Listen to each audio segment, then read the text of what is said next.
Hi everyone, welcome back to Healed. It's been a while, but welcome back. We're so glad to be back. I'm Ruth and this is Elif. Elif, how are you doing? So much has happened since the last time that we uploaded, recorded. The world doesn't stop spinning. There's a lot going on. So, yeah, it's good to be back. And Absolutely, yeah, absolutely. Well, today, guys, we're going to be diving into the most secretive and damaging religious groups in South Africa. Now, I've only recently heard about them. They're called the 2 by 2 cult. They're also known as the Truth, the Way, or simply Workers and Friends. So if you've heard about them, leave us a comment. Now, this group has operated for decades. I was shocked when I did the research as how long, almost a century long, these people have been going around and doing their work, often under the radar. We've not really known about them. I've recently come to know about them. But its practices, its secrecy, and the manipulation have left deep scars on individuals, families, and entire communities. We're going to be going into the stories today. So, in this episode, we're going to be exploring who the 2 by 2s are, how they operate, and the devastating impact they've had on several families, and how religion also has been used both as a weapon and a shield to conceal abuse. We'll also hear some testimonies from those who lived inside the system, who's broken free, and who now courageously have stepped forward with their story. it's super interesting. I'm really looking forward to delving into this one. Ruth, was the religion called two by twos? So originally, Is when that we what? go into the timeline, we'll hear some of the previous names. They have Uh, evolved over time, so they've gone through a different set of names, but really, really interesting. What we're going to do is start, before we go further, we'll start with the timeline, just to understand how this group began and how it grew in South Africa. So let's begin. So in 1897, this is the beginning, which happened in Ireland. So this group originated in Ireland. The 2 by 2 movement traced back to a man named William Irvine. He was a Scottish preacher who rejected mainstream Christianity. He claimed to have rediscovered the original church, all right, emphasizing that preaching is in pairs. That is where the 2 by 2s came from. Just like the disciples did in the New Testament. You can go read about that, guys. And then in the early 1900s, they spread to other countries. So the church grew, and Irvine's ideas quickly spread through Ireland, the UK, and even North America. The group became known then as the Truth, or the Friends and the Workers. So they had three different names at this time: so the 2 by 2s, the Truth, and the Friends and Workers. And some people still to this day refer to them under these names. So then in the 1910s, the workers sent workers to South Africa. So by the 1910s and 20s, the workers or the traveling preachers, they'd been sent abroad, and South Africa was one of their new stations. South Africa then became one of their main mission fields. The group took root, particularly in rural farming communities, where isolation and tradition made people more receptive to their teachings.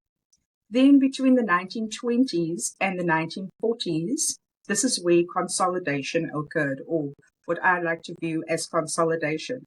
So in South Africa, workers began to establish circuits. They rejected church buildings, so no more having church services in buildings. Instead, they held meetings or services in members' homes. So they moved into the members' homes. They emphasized separation from the world, discouraging higher education, outside friendship, and any modern comforts. Now, this is a really important key element to remember. Part of their modus operandi was to isolate their congregants from society. Then we move on to the 1950s. Now, here, the sect grew quietly, but never openly advertised, going around they were very selective in who they preached to. They went around to families who passed down membership generationally. So with some written doctrines and no official name, the group operated under the radar, making it really difficult for outsiders or even governments to track. So that was during the 1950s. And this operated for about the next 40 years under this guise. Then in the 1990s, stories started surfacing really slowly. So as survivors began leaving, there were stories of control that were surfacing, secrecy, and abuse, specifically sexual abuse. Now, the internet gave former members a voice. By this time, stories started surfacing online, allowing them to connect and share some of their horrific experiences. And today, if we fast track to 2025, there are groups of survivors who have come out, who are speaking out against the 2x2 culture. So in South Africa and around the world, ex-members are raising awareness about the psychological manipulation, secrecy, and in some cases, abuse that was covered up by leaders. Survivors describe the lingering trauma of leaving a group where questioning meant eternal damnation. So, Elif, that is the timeline. What are your thoughts on that? For me, one of the main questions that came up was, why do movements like this, how did it take roots so quickly in isolated or traditional communities? Because from the get-go, there was a specific group that they were targeting. What are your thoughts?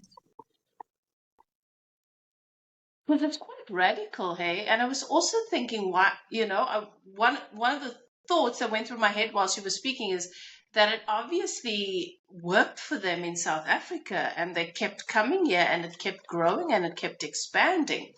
So I'm curious about that, and I have some theories. I'm wondering if you can share, Ruth, what some of their doctrine was, because I was also thinking in those days they didn't have the internet like now. Information, finding your people who are on your wavelength is a lot easier with the internet, but in those days they actually had to go to different countries as missionaries. Yes. Did they target the poor and then infantilize poverty and make with self-righteousness? I think that here in South Africa, because of our history with colonization and how a lot of our spiritual practices and beliefs were replaced with propaganda, such as the Bible, that made poor people, impoverished people who are suffering and being stolen from, and we're really short-changed, where that needed to be embellished. So our people were taught that if you were poor, you were really close to God, and if you didn't complain about it, it made you a good person. And it's still something we see today. And that's how the colonizer got away with, and still today that system is in place. So I'm wondering if we just really vulnerable to that because of the system that was put in place, and also maybe because there's so much segregation and the theory, the idea of superiority when you're from a certain group of people, like you're really special, we're choosing you to be a part of our group.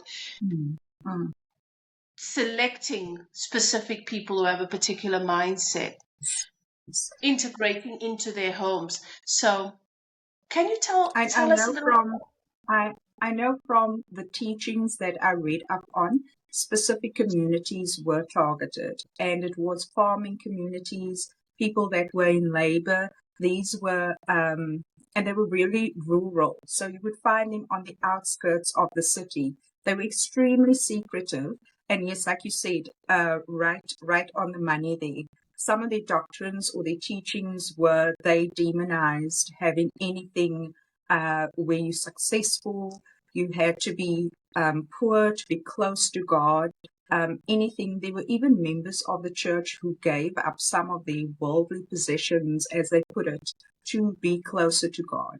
So we can understand Who to did they them, give to these them, positions to to the them? to the Ironic. organization.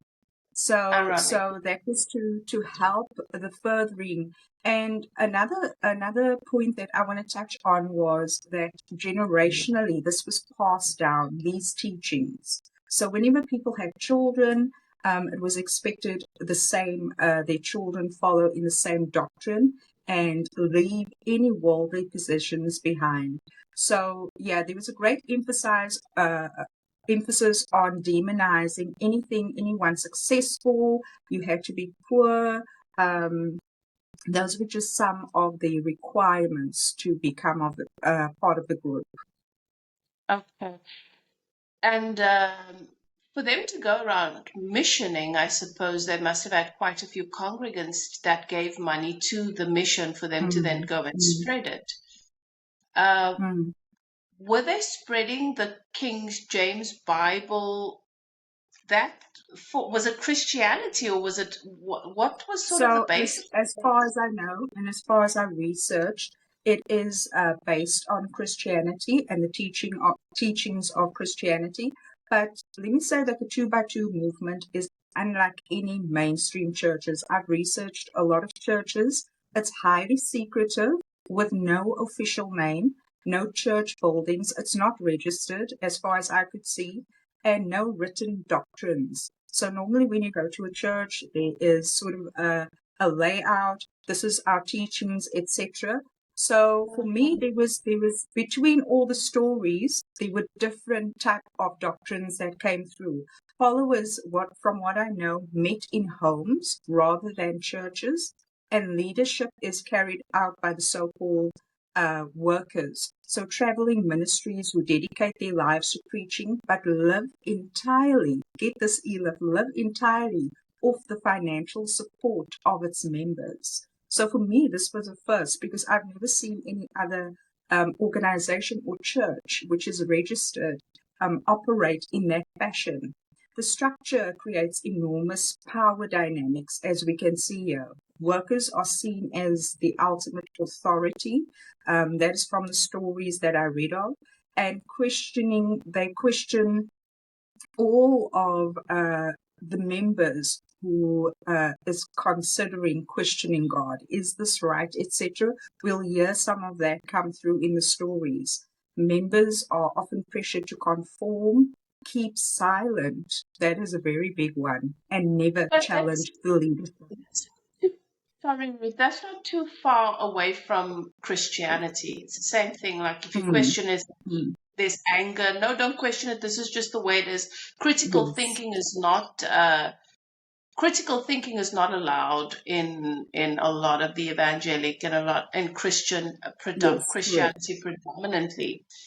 But what I find interesting here is if I'm the missionary and I decide, yes, I'm going to be a missionary and I'm going to come and stay with you amongst your people, I can make up my own things, whatever suits me. Because, like you're saying, there's no set Particular guide. structure. Yes, yes, absolutely. And although the group represents itself as, I would say, humble and pure, rejecting materialism and formal church structures and traditional clergy, behind closed doors, from the stories that I read, it's deeply controlling. The psychological manipulation, it's unlike I've ever seen before. Members are cut off from the outside influences, discouraged from independent thought. So everything has to be based on these workers and what they say, and they are manipulated into obedience. So in South Africa, especially in the rural areas, the two by twos, they became embedded in the communities, often spreading quietly from family to family. Yes. And getting the parents to enforce it so it's not illegal. So such a stronghold because the parents then Yes. decide you don't have access to the outside world. And I had this discussion with someone recently about the government being more involved with like kids must go to school and I said, well, there are a lot of parents that children need to be protected from. And when the parents, when the system has no access, they don't know the child's being abused, the child's not Correct. being fed, the child's not being taken to hospital. So in these rural areas in South Africa, and perhaps this is why it was such absolute gold for them, because of how our country is structured, certain parts at the time might have been developed, but others not so much. So it was easier. I remember, like in rural areas, my mother and her siblings, in order just to get to school, they had to live in the city with family because the schools were miles away. There were no clinics. Now, I'm curious. Was this amongst all demographics in South Africa? Was it a particular race group, or was it with everyone that From most of the stories, I would say about 90%, this was the white population. Very, very few stories of other cultures came out and ethnic groups. So majority was there, which also Yeah. for Well, me it would just, be one group because we had segregate. We weren't mixing, so yes, it correct. would be Especially very during the yes, especially during under the apartheid era. Elif, let's move on to some of the stories because this is going to be really telling. Let's step a little bit away from the structure. These are lived experiences of survivors. So we're going to start with Jenny's story, very powerful. Jenny grew up in the 2x2 movement. Her parents were part of the congregation, and as a child, she remembers workers visiting her home, being treated as spiritual royalty. Those are her own words. But behind the scenes, Jenny suffered a lot of this is years of emotional manipulation. She was taught that leaving the group meant eternal damnation. And she said this is something that she feared for her soul. She says, I didn't have choices. My life was planned for me. I was told who to trust, how to dress, who I could marry, and what my purpose should be. It wasn't faith, it was control. When Jenny finally left, she described feeling like she was betraying God, her family, and her entire identity. She said she had quite a bit of an identity crisis. The psychological grip was so strong. And I mean, can you imagine growing up with every decision, Elif, who you told to, from what you're allowed to wear up till who you allowed to marry, controlled by someone else. And these were, as she described them, the elders in the church. And she said, what sort of person does that to your identity and freedom? That is not love. uh, the further back we look in society, you'll notice that a lot of like being conservative was considered being civilized. And there were a lot of these Mm, conservative communities where the church would tell you how to dress. And if you rebelled from that, you were bad seed. So it's not unusual for me to hear that it's still largely a part of a lot of the mentality of the conservatives in South Africa that we are having to break away from now. What I think is further confounding for these individuals is the fact that they were not only sort of confined to a mindset of a community, it was very isolating even from the community surrounding them who were not a part of their group. And having these people come into your home, like that's in your safe space.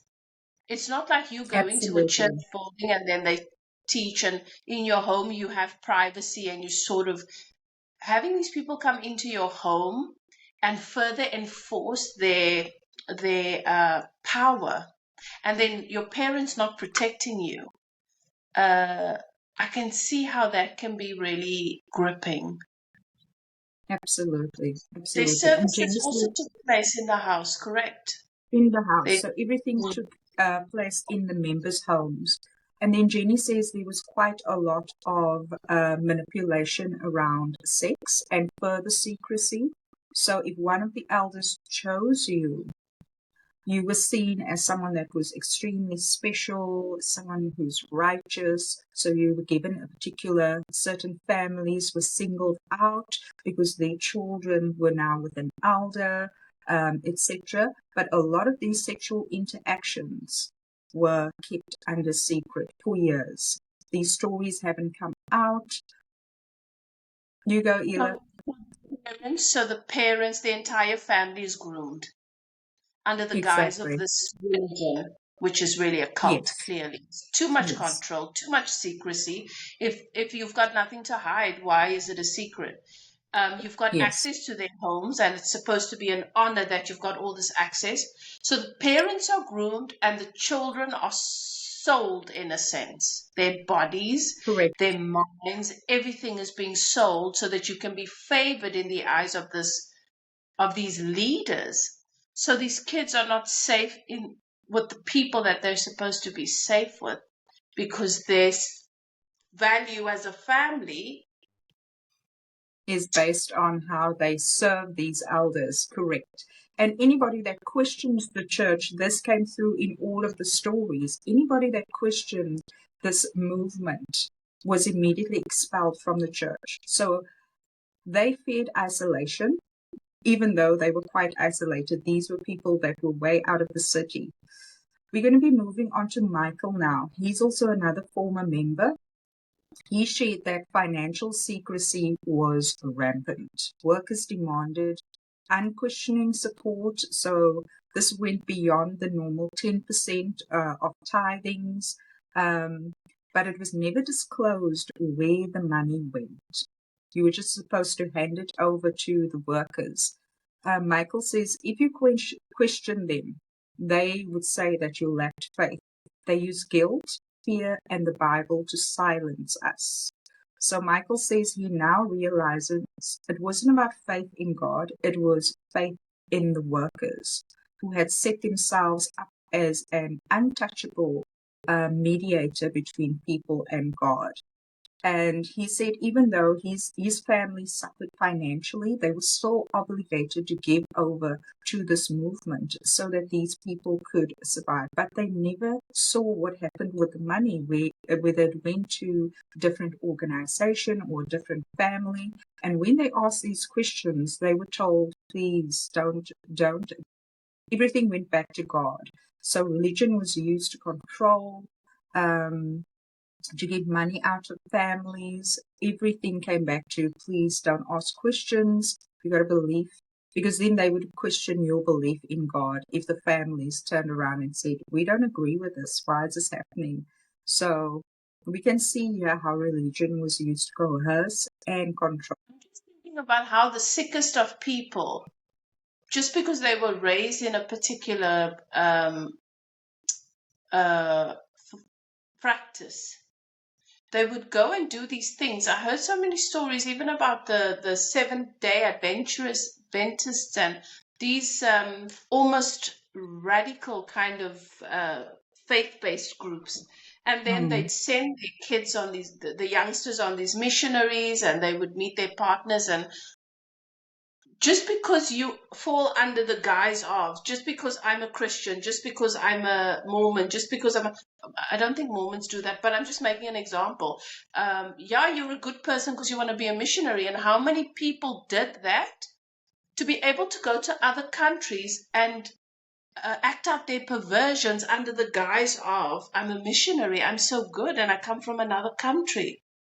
Like religion, because it's so close to with the control and the lack of critical thinking, and don't question anything, otherwise you don't have faith, then the devil wants your soul, that fictional character that was made up that everybody must be afraid of.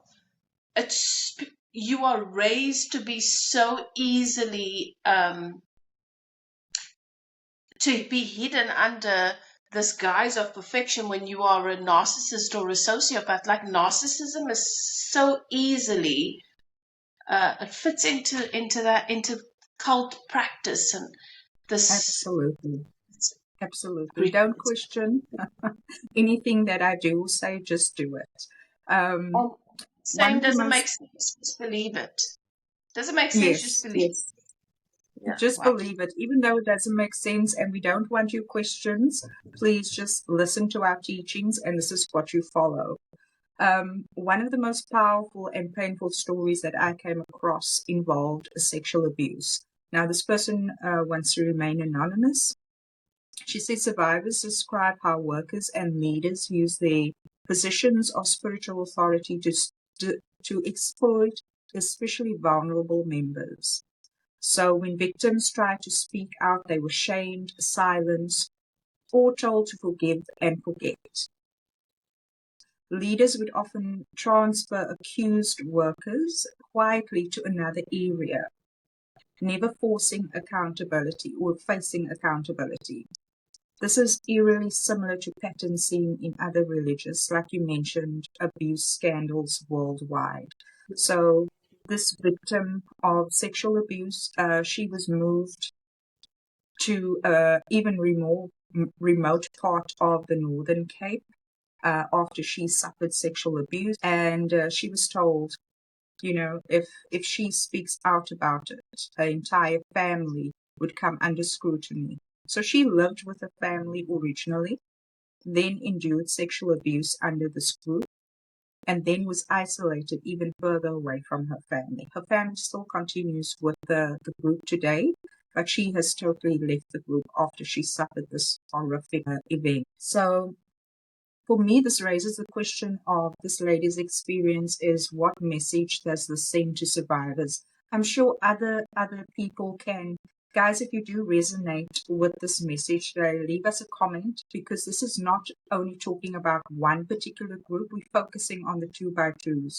But this happens in other organizations, religious organizations as well. So institutions would rather protect the victims and keep their doctrines and their teachings safe. They rather Correct, protect the correct. predator. Anybody that is willing to push their narrative and their agenda is more important than their behavior. We still see it today. If you say I'm a this, you've got hordes of people that will automatically decide, oh, you're an amazing person. They won't take the time to research what is your narrative, what are some of the actions. You hear it you see it everywhere, and it's the programming. Some of us have decided to break away from it, to decide that no, this is nonsense. What forgive and forget? And you're protecting the predator. You're protecting the person that is doing this because you want to see the best in them because they're a symbol of your faith. Your faith is supposed to be independent of other human beings. And I Mm. wonder, when do we get to a point where we treat people equally based on their merits? I'm not going to decide you're a good or a bad person. I'm going to give you an opportunity to prove yourself. But when you behave in an inappropriate way, it doesn't matter what your race is, what you say you are, because we can use labels. And this is the thing, people will take advantage of a label because we have a particular amount of prestige or respect. And does that boil down to indoctrination? Does that boil down to naivety, ignorance? What does it boil down to? Is it because is it because we're attached to a particular idea, concept of something, and everything under that umbrella must be good? Is that what it is that makes it so difficult for us as human beings to think critically and look at a situation without automatically allocating privilege because this is a Christian man, or this is a good whatever, or this is a this, or this is a that? They wouldn't do that. Like we're blind to humanity. What is it? And what kind of personality is vulnerable to cult behavior? Because it's very prevalent, eh? Like this is entire families. There are a lot of people. Look at this man, the pastor that said, one pastor from God knows where said there's going to be a rapture, and people was giving their kids to child welfare, selling their cars because he says I'm a pastor for, and I'm talking to Jesus. You know, is it a, Incredible. what is it? I think that there's a certain element of fear, obviously, you know, um, that people definitely use to coerce and control. Another thing I would say is being raised in a family where Christianity is everything. I mean, I come from a background like that. You know, you want to listen to your parents, etc., and you grow up with that programming. And it takes a lot of courage here. I can only say well done to these courageous people who have stepped forward to share their stories about the 2x2. It takes a lot of courage. It takes a lot of preparation in some of these cases to step away. But I do think that there's a certain vulnerability that is active in all of these stories. The second thing that I notice is poverty. These people were extremely impoverished, and even giving their last to this group to remain faithful, to just be part of this group. The 2x2 cult definitely it doesn't just harm individuals. There were certain stories where there was just one person in the house. It was mostly families where, and I can see how they totally, some of them fractured families. You know, parents disown children, as with Jenny. She chose to leave and her parents disowned her. So we can see here how generations of trauma is actually passed down because obedience and silence is demanded from this group. And it's not even about love and truth, not at all. It also erodes their genuine trust um, in genuine faith communities. When people are manipulated under the guise of religion, they abandon spirituality altogether. And there is a difference, guys. You know, and then you feeling betrayed by someone that should have nurtured them. So the group, they thrived in secrecy. And this is what gave them all that power, totally exploiting the cultural values of respect for authority and the desire for community, because that is what spirituality is ultimately about. Oh, yes, Correct. It's that that's what it community. is, you know. Yeah, It's that yeah. wanting to belong, a sense of identity, a sense of belonging, but also someone coming and offering you a sense of value, maybe when you feel that that is lacking because you're impoverished, because of other things happening. I mean, religion is something that goes so far back. Hmm. Um, you were considered to be a what do they call it? Um, there were so many terrible names given to people who did not have a religion. People were murdered A for religion. heathen. And A even heathen. that's it. We were considered heathens. It was an awful thing. And Mm, so the system itself of patriarchy and governance and controlling the people was about having this institution that you get to be a part of. And if you're part of this institution, then you are respected and you have certain privileges, even though those privileges were not great in many cases. You were giving more than you were receiving, but it did put you in a position where you had certain privileges. This, correct. it's interesting how indoctrination and fear, you need the fear to be able to indoctrinate, becomes a part of our heritage. And then wanting Mm, that sense of belonging and just wanting to feel a sense of value. So when you absolutely. have a Yeah. have self-worth stuff and someone comes along and says God's chosen you, I've come here from another country, you're so special, you're the chosen people, and this is what you've been called to do. Grooming the families, obviously, and them not Mm, wanting to mm, fall out of favor, and their children yeah. then also falling victim to that kind of thing. This is It's how really cults sad. work. Yeah. I mean, at the heart of all of this, these stories that we've now encountered, we can see how religion was used, was actually weaponized. Um, Verses were cherry picked to instill fear. There were some of the stories where particular verses were used over and over again from the Bible to instill fear and obedience and guilt. and forgiveness was demanded of victims.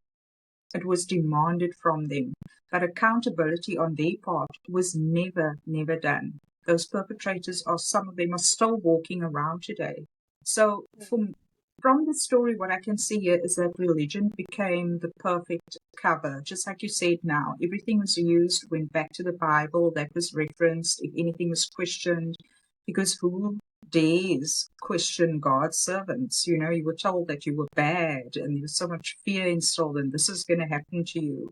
And workers were positioned as spiritually superior. You know, they had all the knowledge and they're the gatekeepers, etc., which was allowed to flourish. And often it went unchecked by society. The two by twos, yeah, Sorry. Just think about how hospitable South Africans are. So here of you have course. these people coming from this foreign land, and they're coming to stay in your humble home, your humble abode, and they're saying you're chosen. And these people, Mm, even though they don't have much, South Africans are so hospitable. They were probably mm. wanting to give them their best, feeling really privileged and honored to have them, and they were just taking complete advantage. Absolutely. Absolutely. And it still And happens today. it still happens today.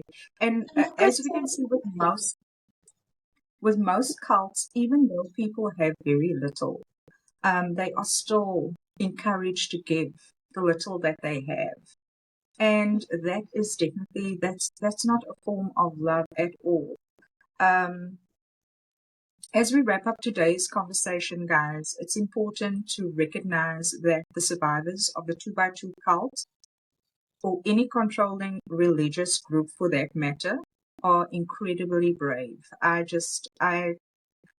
want to just mention Jenny again, about how brave she was. We didn't go into too much detail. She is obviously a victim of sexual abuse, but we honor her story and so many others, for speaking out about losing her family, stepping away, and breaking that cycle. Yeah. Now, these people, these leaders, would live in the home with the family and these kids, Yes. control everything. We didn't go into too much detail. I suppose you don't have specifics around age and stuff like that. I can only imagine they must have been quite young. So Jenny grew up, she was born into this religion. The Yes. sexual abuse happened in her teens, and Okay. then when she was a young lady, she chose to leave her parents' home. Oh, Yeah, okay. Yeah, incredibly brave, and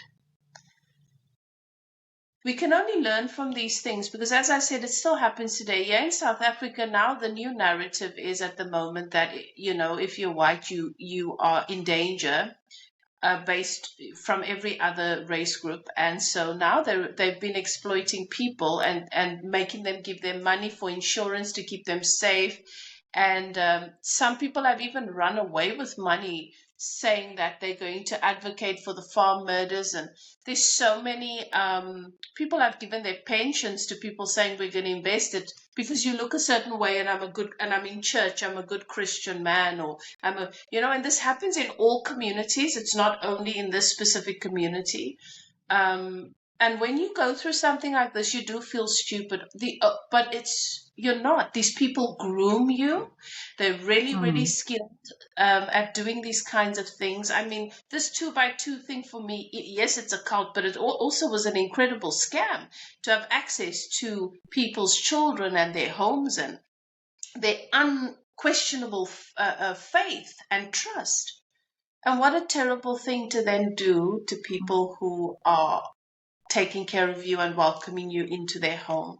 So we can only learn from this. And I agree with you. The absolutely. victims are incredibly brave. Those who haven't told their stories, suffering in silence. Those who have been brave enough to tell their stories, thank you for sharing that. For the rest, I wish that we had better laws up and running for scammers, because that is what it is, Yeah, so that the fact that it's still running, But then there are so many religious groups and churches and things, so many stories Do coming the out, same. schools even, where teachers are doing this to children. And Yes, we can only hope that our law becomes more stringent when it comes to this kind of thing, and victims don't have to be afraid to step forward because they get support. and So, share their very, very stories. interesting Absolutely. story. Guys, if you Yeah. have been listening and you've been affected by this group that we spoke about today, the 2x2s, or a similar one in your community, know that you're not alone. You can share stories. We have an email here. Please do reach out. And if you are a survivor of sexual abuse and you have trauma or you've been struggling, we have a specific course that we do offer. So please check out those details in the link below. Healing is possible. You don't have to do it alone. Elif and I are both survivors of sexual abuse, and we've taken the time to put together this course to spread awareness, number one, but also help with healing in the communities. So thank you so much today, Elif, for all of your insights, etc. It's been wonderful to share the story and our stories as well and our viewpoints. And please do join us next time. Thank you so much, guys. Until next time, stay safe, stay empowered, and keep questioning. Over to you, Elif. Yes, Ruth, beautiful, beautiful close there. I agree with everything Ruth said. Thank you so much for being here, guys. Do all of the things, like the video, subscribe, share with a loved one. Please support the channel and help us to grow so that we can have more of these conversations and hopefully get to a place where we can create more resources and contribute to being the change. You can go over to our Facebook group as well. We've got a community there where we interact and we share different things, different tools. So thank you for being here, guys. Take good care of yourself. Have a blessed week ahead, and we'll see you next time.